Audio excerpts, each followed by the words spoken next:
Howdy y'all, Amber here and welcome back to Ginger Cowgirl's Nook. Today we are going to be finishing up this cute little mermaid. This is out of the Jade Summer Grayscale Tattoos book. I'm so excited to be coloring this little mermaid because after I color her, I only have like 3 pictures left to color in this book, and I've colored the whole book, at least the first set of pictures. That being said, let's go ahead and let's get started. So as you can see, I had already colored some of it with marker. I plan on doing all of this in glitter gel pen. So currently we're going to work on her hair. And for her hair, I chose 102, 92, and 91. These are all the Toa Tree markers. And let's get started. So, how is everyone? I know it has been a long time since I have been here. And boy, do I got some stuff to tell y'all. So, let's get into it. So, first off, my wife's going to be coming in here to bring me some snacks. So, if you hear her, just don't worry about it. Secondly, so it has been crazy at my home. So, we went on our vacation. And vacation was a nightmare. Absolute nightmare. It was probably one of the worst vacations I've had in a very long time. It was bad, and I'm about to tell y'all all about it. So, we head out for vacation. So originally we were going to go to San Diego. Well, we soon realized that we couldn't afford San Diego. No big deal, everything's alright. But we realized we couldn't go to San Diego. So then we started looking for another possibility to go to. And we were going to go to... So then we decided that we were going to go to Seattle, Washington. Now, we knew it would be big. We knew it would be a lot of people. But we wanted to go anyways. We was going to go to the aquarium. We was going to go to the kids museum. And we were going to go to the Nordic Museum. I was really excited to go to the Nordic Museum. Well, I kept saying that we needed to pay for the tickets to where we can go. And we kept waiting because my husband, he really did not want us to go to Seattle. He wanted to go camping. Now, don't get me wrong, y'all. I do like to camp. But the problem with camping is I have a hard time camping, especially for an extended period of time, because when I was younger, much younger, I used to, my family used to pretend that we were camping all summer. Well, I quickly realized it was because we did not have a place. As I got older, I realized when my parents said this, it's because we got evicted. Or they couldn't afford the house, or whatever happened, so we would have to stay camping all summer long. All summer long. I hated it. I absolutely, positively hated it. So my love for camping kind of went out the window. I will still go camping, and I still enjoy camping. But only if I have to stay for a short amount of time. If I have to stay any longer than a short amount of time, I do not want to camp. At all. But my husband kept fighting with us, with me and the wife. And we're like, fine. We got to a point where we're like, fine. We don't care where we fucking go. Just please, let's go. So we ended up going, and My husband's plan was we would camp one day, we would then go to a lodge, and in the lodge we'll stay for 2 days. This was the plan. We did not necessarily agree with the plan because me and the wife particularly didn't want to camp. I mean, I was okay for camping, but my wife had womanly situations that happened during that week that all of us are cursed with. And so she really, really, really did not want to camp. You know, because if you think about it, it's hard. It's hard to get cleaned. It's hard to change things. And during that week, it's really important that you're able to do these things. But my husband didn't care. It's like, we're camping. And so we're like, fine. It'll be one day. And we kind of agreed, without agreeing, to make it that day so that she could have showered, you know, before we left. And then after we showered, we'd go to sleep, and then would get her to the lodge to where she could shower. This is what we came up with to help the situation. Well, we get headed there and we realize the weather's getting bad. Weather's getting really, really, really bad, you guys. And to the point where we're like, camping is not the best idea. We gotta figure out something else.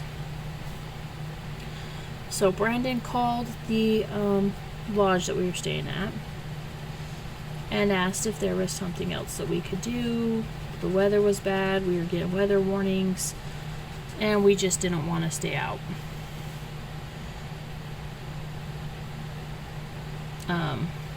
Camping. Well, the lodge said that they didn't have anything. Their rooms were booked, but they did have available a hurt. Now, if y'all don't know what a hurt is, it is a giant tent that a lot of lodges and stuff have for you to be able to sleep in. It kind of gives you, honestly, I don't know what experience it's supposed to give you because, yeah, I don't know. Anyways, so we're like, okay, that will have to do. We have nowhere else to go, you know, last minute. And so we ended up going to the lodge, staying in the hurt, which wasn't too interesting. It's basically just a big tent. Anyway, so we ended up staying there, and the kids thought it was really, really cool. Well, in order for us to go to the bathroom or to shower, we would have to go outside to do that, like to a little bathroom place that's just like outside of the hurt. So no big deal. So my wife decides that she wants to go out there to shower, and I had already headed out there because I had to go to the bathroom. So my wife shows up and she's like, hey, I'm gonna shower, would you go get my shoes? And I'm like, yeah, sure, I'll go get your shoes, you know, because she didn't want to walk back out after she just showered with no shoes on and get herself all dirty. So I'm like, yeah, no big deal, I'll go get the shoes. So I'm headed to go get the shoes, and I go get the shoes, I come back, hand my wife her shoes, and as I'm leaving the bathroom place again, I see my husband with our son, and his head is bleeding. So I follow my husband to the boys' bathroom. I didn't care if there was a man in there. I really did not care. I was going in there to find out what happened. Well, come to find out, my son cracked his head open because he accidentally got hit with the bag. We didn't know what was in that bag. There must have been glass, something like that in it, and it cut his head. So I go, leave them in the bathroom. I go to my car where I have my vet tech kit. Because in case you're new here, I'm a certified vet tech, and I always have a first aid kit for my dogs with me, and a human one for that matter. However, the dog one I packed myself, so I know exactly what's in it. So I go and get it. I take it to Brandon. By this time, Brandon has got his hair cut, so we could see how bad the cut is. He's got him showered so that there was no more blood on him, because he's a little kid and the blood's freaking him out. And we look at it, and Brandon starts, kind of taking care of it. And I go back to the yurt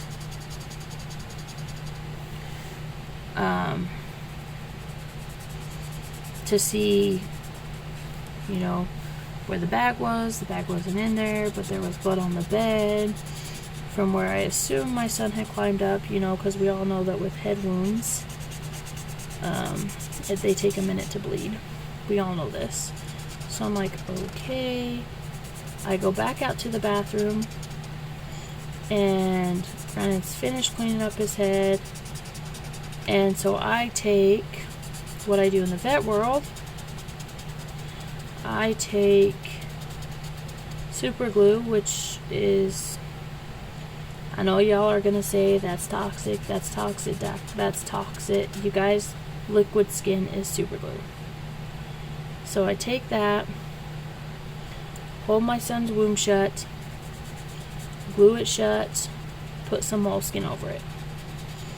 Same thing we do at the vet clinic, y'all, for your pets.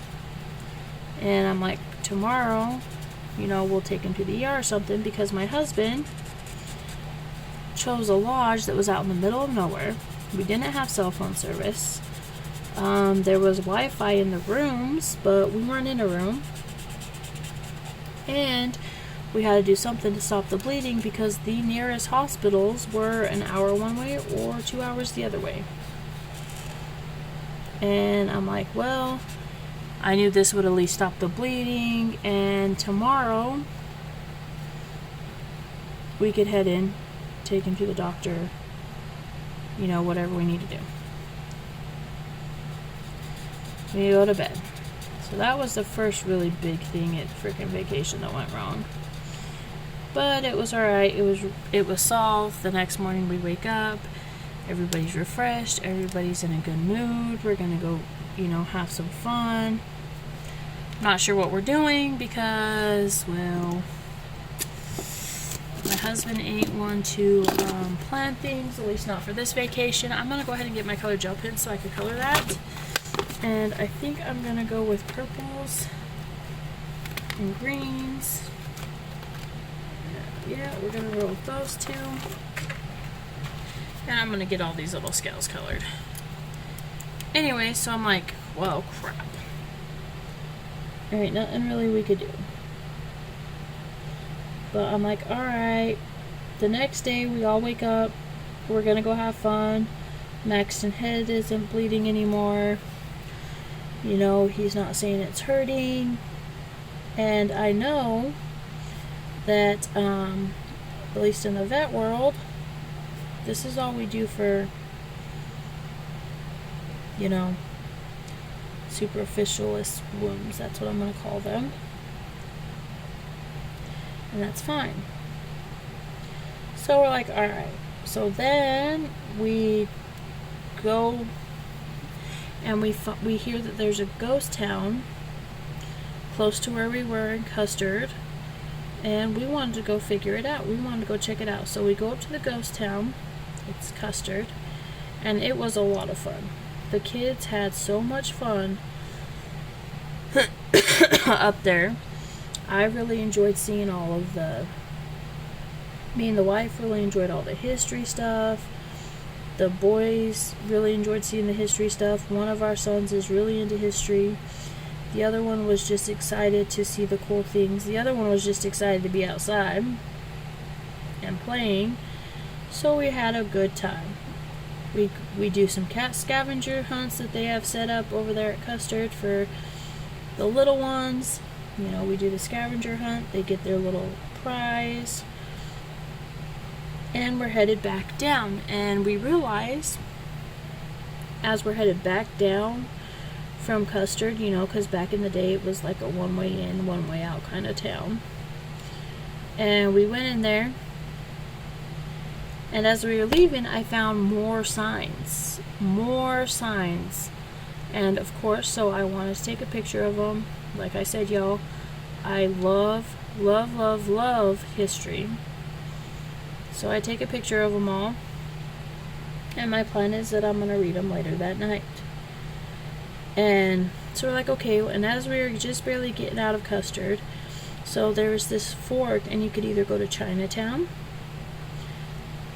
or you could come out of Custard. Well, right there at the fork, they had one of them signs that, like, explains, like, the situation and stuff. And then we found out that there is a historic roadway that has historic stops between Custard and Chalice. So we're like, oh, sweet, we're going to go to that. Let's check that out. That would be freaking awesome. So we start checking that out. We're driving along. We're having a great time. We're finding scenic things. We're, you know, doing all this stuff. And then we hear a sound. And I'm like, what the heck is that? So we pull over the car. We get out. We check it out. And the tire's flat. Tire had been cut. So obviously, my husband, as he was driving, hit either a sharp rock or a sharp stick, and had caused the tire to get flat. So we go, we get out, we check it out, you know, we kind of see what's up, and there is no spare tire. And we're like, great, what are we gonna do? So by this point, we're in the middle of nowhere. We've been driving from Custard for a while, and so we're like, probably the best place to go is to Chalice. So without having a choice, because there's no service, so we can't call AAA, we can't call any of them guys that you would normally call in situations like this, because we have absolutely no service. So we decide that we should keep driving. You know, we'll drive slowly.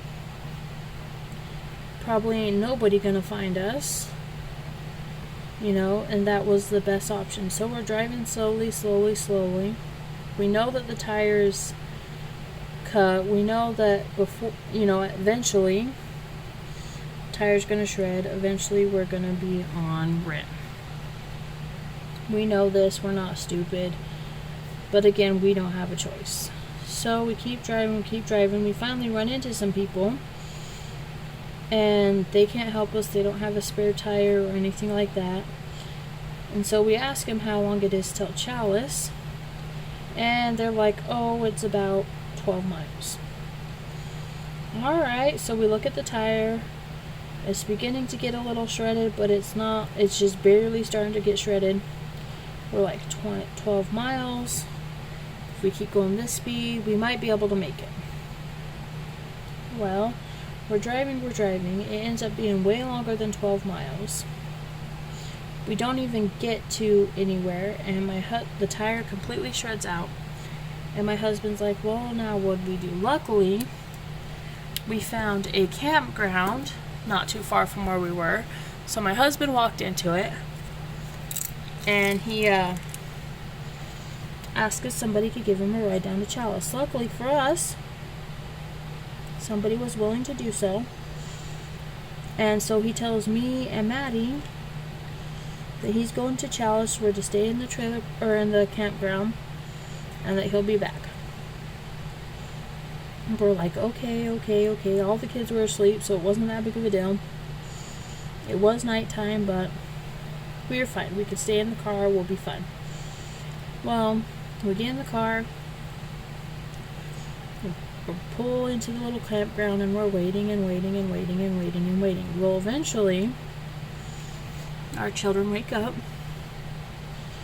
and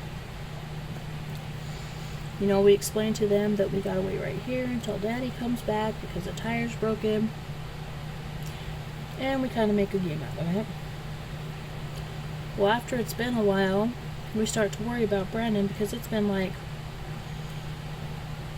about 4 hours. And we're trying to figure out where Brandon is. Is he okay? Did him and the guy get hurt? What's going on? Again, we have no service, so we just gotta wait. And eventually, Brandon comes back. And he's like, I'm sorry, we have to camp. And I'm like, well, we're screwed. Because we had our tent. Yes, that was good. But we took out mostly all the adult sleeping bags out when we changed into our lodge room. Luckily the kids had their sleeping bags. We were all in fucking shorts because we had no intentions of camping. Luckily the guy who Brandon contacted to help us with the tire, he couldn't come up that night, but he would come up the next day. Him and his wife lent us a whole bunch of blankets and stuff, so that was good. So we go, me and Brandon pitch up the tent. Me and the kids and Maddie gets in it, and then Brandon goes over to the next campsite. Stays over there for a while. And me and Mandy and the kids are in the tent. Kids are all asleep. Me and Maddie are just laying there talking. Everything's fine. I eventually get out of the tent, holler at Brandon, tell Brandon to come back over. We get into a little argument, but we all end up going to bed. Well, what we did is we put Stetson and Cashton. In our tent, we put Cashton, Stetson, me, Maddie, Maxton, Brandon. The reason that we did this is because Brandon is the warmest of the family. Maxton's going to be the one that gets the coldest. We did have his sleeping bag, thank God. But we were still really, really worried about it.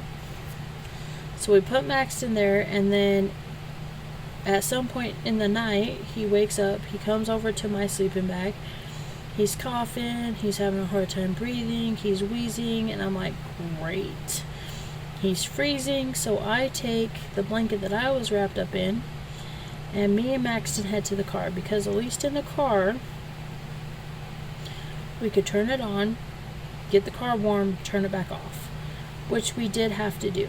Turns out Maxton was just cold, thank God, and there was no other issues. And got warm, we ended up sleeping just fine. Well, the next day, the guy comes up for the tires, comes up, forgets the tool that he needs, takes us all back down with him to Chalice. Brandon expected us just to walk around the town, I guess. But it was cold, you know, all the kids were in shorts, we didn't have jackets, we didn't have anything. So ultimately we chose to ride back to the campsite with Brandon and the guy to fix our tire. So the guy gets his tool, we all pile back up into the car, get back to the campground from Chalice, and the guy who was coming to fix our tire starts looking at the tire and he's like, crap, this tool ain't gonna work either. Well, he decided that he was going to try to get the piece off with his knife. Turns out it's just a little rubber piece anyways, like a hubcap, just a little rubber piece. So we all kind of felt stupid because we could have already had that done and we wouldn't have had to waste the trip. But they get it off. Him and Brandon go back down to the town to get Chalice, to get everything that to like balance the tire and whatever you gotta do. So we're like, okay. And me, Maddie, and the kids stayed up at the campground because by this time it was warmer, you know, that way the kids could play and whatever and whatnot, and it was fun. Well, they come back up, they get the tire fixed, all is good. We drive back down to Chalice. We start talking to the guy to see if maybe they could like fix the room or whatever with us, because we actually did not stay there last night because we got stranded in the mountains. However, they couldn't do that because In all fairness, our stuff was still occupying the room, but they did let us have a free dinner there at the hotel's or lodge's restaurant, so that was good. It was actually really good food. And so that was the second worst part of our vacation. And then we're headed to Boise the next day, because we're done. We're done being in the middle of nowhere. We're done not having cell phone service. We're done. Not sure what we're going to do, but we're done. So I start heading to Boise, and we stop at this, it's actually this really cool place. It's like a natural hot water spring, and it was cool. Like, there's hot parts and cold parts, and you could jump off the cliffs, and the current will carry you down, the little creek or river, whatever it is. And it was really, really, really fun. So next I'm going to color the water here. And so that was, an amazing time. And then we get to Boise. We find us another hotel room. And this hotel room was creepy as all hell. Like, there was even campers with broken windows in the parking lot, and it was bad. But at least we're like, you know what? It's a place for us to sleep. There's service. The kids could shower. We could shower. Everybody could shower. And we only had to be there for one night. But guys, it was literally so sketch there that anytime anybody went to the car, like, we would carry our guns with us. And we're like, ugh. But we ended up, and then the hotel room went from bad to worse to much, much worse. So we get in there, we check, the bed and everything like we always do when we go in there. Like when we go into a hotel room. And we're like, fine, didn't find anything, it was fine. Well, time passes, everybody gets in the shower, everybody lays down to go to bed. Brandon, decides that he's hungry because me, him, and the wife really didn't eat when we got the kids' food because we were frustrated because of the events. We were still trying to figure out, what we needed to do and trying to figure out how to make the most of the vacation that was turning out to be hell. And so then Brandon decided he was hungry. He decided to go out to the car. He went and got us drinks because this hotel didn't even have a freaking vending machine. So he goes to the little gas station, gets us drinks, and brings up the,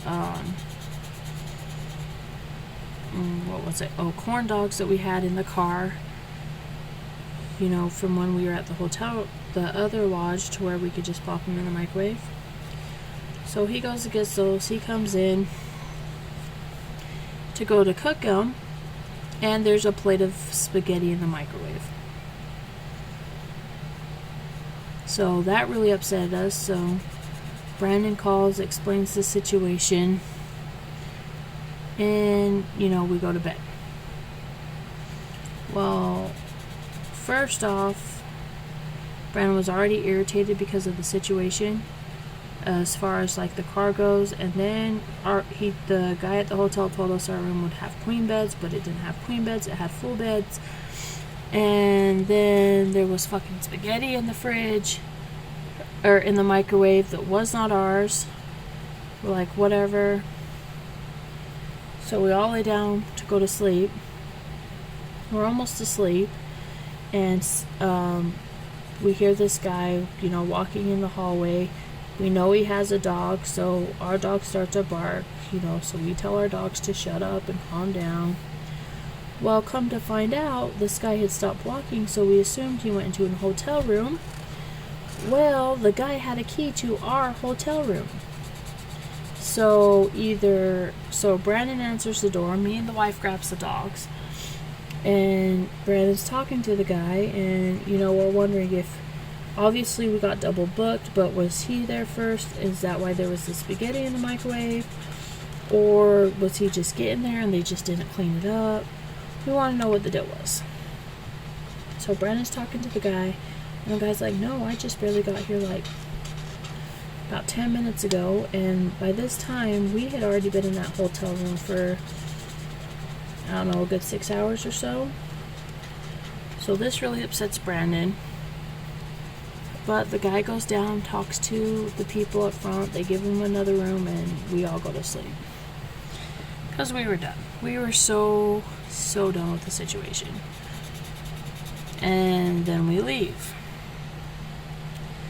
And then the next day, we go and we, finish our vacation the best that we could. But we are all just very happy, glad to be home. Very glad to be home.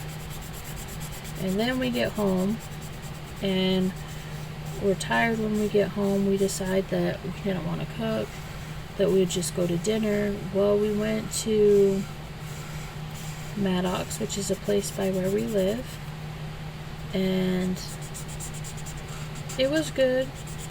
But I got a phone call from Sal, which is my boss at the hospital, telling me that I need to make sure that Friday I'm down in Ogden for my taser class. So I'm like, okay. I get on the phone with my other boss at Securitas, and I say, hey, I gotta go do my taser class. It's in Ogden. I won't be able to be there for Friday. She's like, that's fine. Just let your fellow security guard know. Blah, blah, blah. Okay. I continue to eat dinner. Well, then Sal calls me again, and we get talking, and I ask him what the problem is as far as me getting cleared, because I knew before I went on vacation that I was cleared through HSS, which is the security company, but not cleared through the hospital, that they were working on it because of HR. And I'm like, okay, like, what the hell is going on? So I finally asked Sal what's up, and he tells me that one of my previous jobs says that I am rehirable. And so, of course, he wants to know what's going on. I tell him what happened. I have no idea why I got fired. I assumed it was because of COVID. He's like, well, for now, let's, plan for you to be at the taser class. I'll keep working on the HR guy here, and we'll get you figured out. And I'm like, okay. Well, then he calls me the next day, and he's like, okay, Amber, here's the deal. Do not prove me wrong. I put my neck out on the line for you. I still have no idea why I was unhirable from this certain employer. Don't care.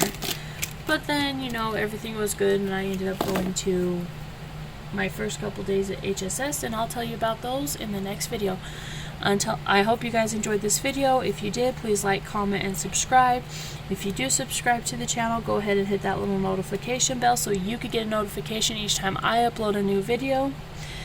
And always remember, be wild, be crazy, be bold, be you, because those who mind don't matter, and those who matter don't mind. Until next time, bye guys!